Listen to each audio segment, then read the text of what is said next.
Hello বন্ধুরা, কেমন আছেন?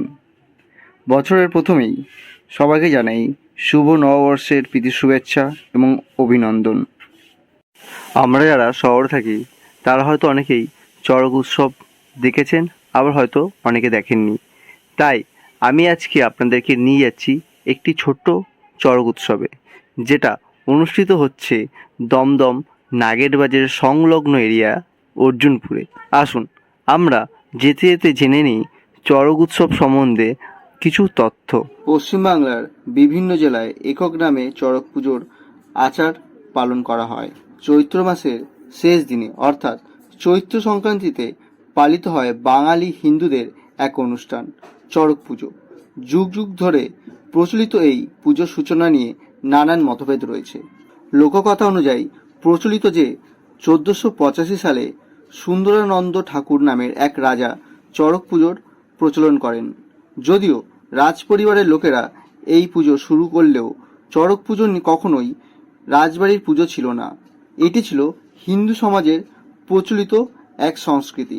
সাধারণত সব পুজোয় ব্রাহ্মণ সম্প্রদায়ের লোকের প্রয়োজন হলেও এক্ষেত্রে কিন্তু নিয়ম একটু আলাদা। শোনা যায় যেহেতু চড়ক পুজোর সন্ন্যাসীরা ছিলেন হিন্দু ধর্মের তথাকথিত নিচু সম্প্রদায়ের লোক, তাই এই পুজোয় কখনোই কোনো ব্রাহ্মণ লাগে না। পশ্চিমবাংলার বিভিন্ন জেলায় একক নামে চড়ক পুজোর আচরণ পালন করা হয়। গম্ভীরা পুজো, শিবের গাজন, নীল পুজো ইত্যাদি বিভিন্ন নামে চড়ক পুজো করা হয়। চড়ক পুজোর আগের দিন চড়ক গাছকে পরিষ্কার করে জল ভরা একটি পাত্রে শিবের প্রতীক শিবলিঙ্গ রাখা হয়। সেখানে এই প্রতীক শিবলিঙ্গটিকে বুড়ো শিব নামে পরিচিত। এই পুজোর পৌরোহিত্য করেন পতিত ব্রাহ্মণরা। এই প্রচলিত লোক সংস্কৃত বিশেষ কিছু রীতি রয়েছে যা শুনে অনেকের গায়ে কাঁটা দিতে পারে। কুমিরের পুজো, জ্বলন্ত ছায়ের ওপর হাঁটা, কাটা ছুরি বা ধারালো কিছুর ওপরে লাফানো, শিবের বিয়ে, অগ্নি নৃত্য ইত্যাদি এই পুজোর বিশেষ অঙ্গ হিসাবে মনে করা হয়। যদিও বর্তমানে এইসব ঝুঁকিপূর্ণ নিয়ম অনেকটাই কমে গিয়েছে। গ্রাম বাংলার এইসব পুজোর সঙ্গে রয়েছে ভূত প্রেত পুনর্জন্মবাদের ওপর বিশ্বাস। মনে করা হয় নানা রকমের দৈহিক যন্ত্রণা ধর্মের অঙ্গ। চড়ক গাছের সঙ্গে ভক্তদের লোহার হুকো দিয়ে বেঁধে দ্রুত বেগে ঘোরানোর রীতি আছে। সেই সঙ্গে পিঠে, হাতে, পায়ে, জিভে এবং শরীরের অঙ্গে লোহা গেঁথে দেওয়া হয়। যদিও 1865 সালে ব্রিটিশ সরকার আইন করে এটি বন্ধ করে দিয়েছিল, তবে আজও গ্রাম বাংলার অনেক স্থানে এইভাবে চড়ক পুজো পালন করা হয়। লোকেরা বিশ্বাস করেন যে শিবকে সন্তুষ্ট করে এই উৎসব তাদের সমৃদ্ধি আনবে, আগের বছরের দুঃখ কষ্ট দূর করবে। এই পুজোর প্রস্তুতি সাধারণত 1 মাস আগে থেকে শুরু হয়।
সন্ন্যাসী কন্যা উপস্থিত রয়েছেন।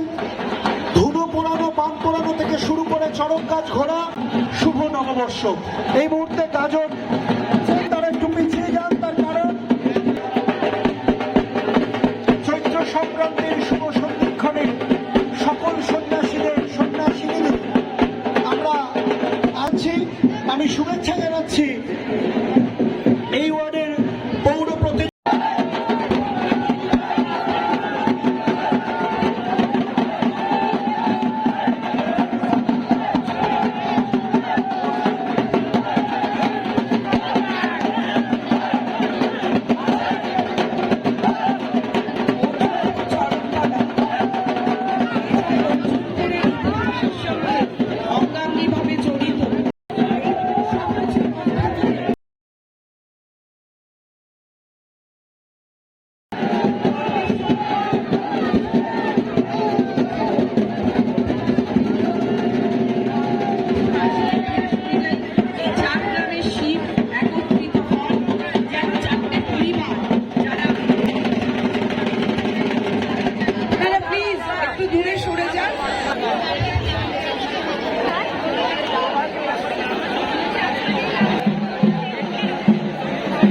সবাই একটু জায়গা করে দিন যাতে সবাই ভালো মতো দেখতে পারে।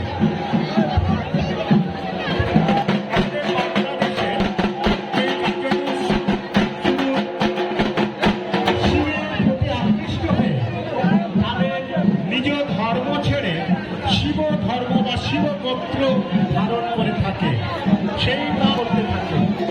সত্যি সুন্দর মুহূর্ত আপনারা দেখছেন, যিনি ভাষ্যপাত করছেন তিনি সবটাই গুছিয়ে বলে দিচ্ছেন, কিন্তু আমি অনুরোধ করবো অনুষ্ঠিত হচ্ছে চড়ক উৎসব। এই চড়ক উৎসবকে কেন্দ্র করে জনকলা প্রাঙ্গণ করে বলছি যে মূল সন্ন্যাসীদের অপর প্রান্তে যে সমস্ত 2-3 জন করে সন্ন্যাসী উঠছেন তাদেরকে একটা সারিবদ্ধভাবে দাঁড় করিয়ে দেন এবং একে একে উঠুন। এই চড়ক পাল আগে আমরা যে সমস্ত স্বেচ্ছাসেবক আছেন চড়কটা আপনারা পরিচালনা করছেন, আপনারা একটু সন্ন্যাসীর দিকে নজর রাখুন। এইভাবে হুড়োহুড়ি করবেন না, যে কোনো সময় বিপদ ঘটে যেতে পারে।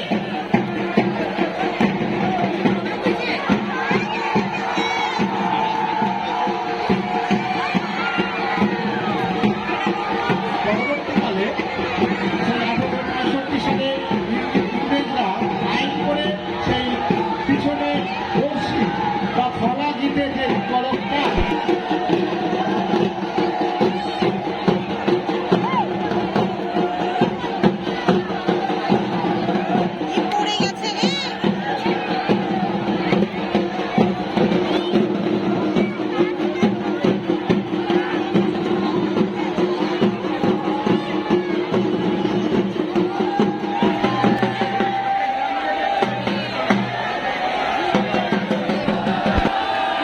একটা বড় দুর্ঘটনা ঘটবে।